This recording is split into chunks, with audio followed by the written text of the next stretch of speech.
Hey everybody, Matt, Serenity Haven Homestead. Jacob and I are cutting grass. Putting half a bag of grass clippings in here for him. This is where we got the garden partly in. I don't want them out there chewing up the garden because they will decimate it.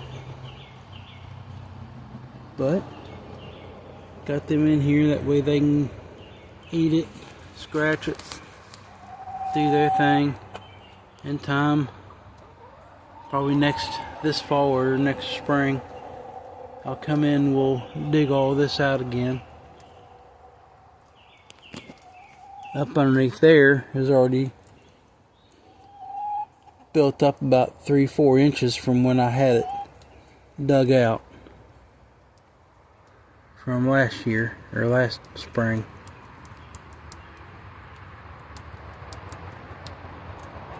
But this is all that's down in here is mud, poop, wood chips, grass clippings, the vines that you've seen other videos putting in.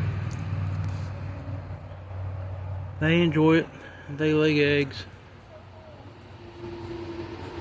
Cuts down the feed bill, so I'm not feeding them today with actual feed. Bag feed, store-bought feed, however the heck you want to say it. But they're eating being happy. Take care of yourself.